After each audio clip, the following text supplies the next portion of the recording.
চলো আজকে তোমাদের সঙ্গে শেয়ার করা যাক একটা বোতল পেন্টিং ডিজাইনের ভিডিও। প্রথমেই আমি নিয়েছি একটা কাচের বোতল, তারপর একটা সাদা ফেব্রিক নিয়ে তার ভিতরে একটু ফেভিকল আঠা ও পাউডার দিয়ে একসাথে মিক্স করে নিয়েছি।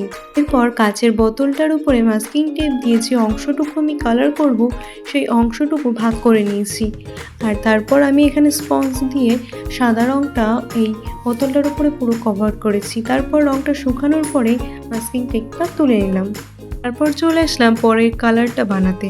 আমি এখানে পার্পল কালারটা ইউজ করব ভেবেছিলাম, তার জন্য হোয়াইট কালারের ভিতরে একটু রেড কালার একটু ব্লু কালার অ্যাড করে আমি এখানে পার্পল কালারটা বানিয়ে নিচ্ছি। আমার একটু বেশি দরকার ছিল, তার জন্য আমি আস্তে আস্তে যে পরিমাণটা লাগবে এবং যে শেডটা লাগবে সেই শেডটা বানিয়ে নিয়েছি। মানে ডিপ লাইট একটা ব্যাপার থাকে না, সেই ব্যাপারটা। তার ভিতরে একটু আবারও ফেভিকল আঠা এবং পাউডার দিয়ে ভালো করে মিশিয়ে নিয়েছি। তারপর আবারও আমি মাস্কিং টেপ দিয়ে উপরের অংশটাকে আটকে নিয়েছি যাতে কালারটা আবার মিশে না যায়।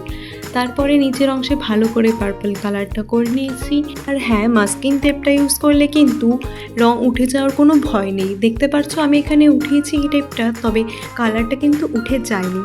তারপরে এখানে আমি হোয়াইট কালার নিয়েছি আর বানিয়ে রাখা পার্পল কালারটাই নিয়েছি। আর এই দুটো কালারটাকে ঢেলে কিন্তু আমি মেশাবো না, একটু খাপছাড়াভাবে রেখে নিজের হাতের সাহায্যে সুন্দর সুন্দর ছোট ছোট ফুল করে নিয়েছি একটু গ্যাপ রেখে রেখে।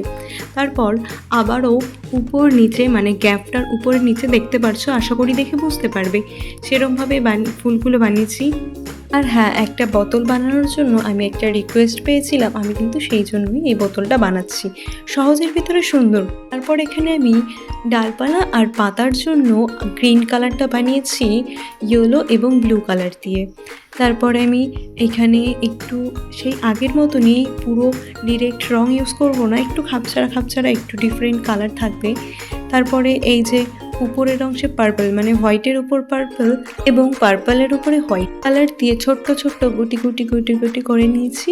পুরো জায়গাটা মানে ফাঁকা অংশ যেখানে থাকবে সেই অংশগুলো কিন্তু ভরে নিয়েছি। তারপরে ফুলের মাঝখানের অংশে একটু কালো কালার দিয়ে হাইলাইট করে নিয়েছি। এরপর উপরে বোতলের যে মুখের অংশটা সেটাকে একটু আরও সুন্দর করে তোলার জন্য আমি ওইখানে একটু পাটের দড়ি ইউজ করেছি, আর দড়িটা আমি ফেভিকল আঠা দিয়েই লাগিয়েছি। তো এই পর্যন্তই ছিল আমার কিউট বোতল আর্টটা। তোমাদের কেমন লেগেছে আমাকে অবশ্যই কমেন্টে জানিও, এবং এই কিউট বোতল আর্টটা তোমাদের ভালো লাগলে লাইক করে চ্যানেলটাকে সাবস্ক্রাইব করে পাশে থেকো।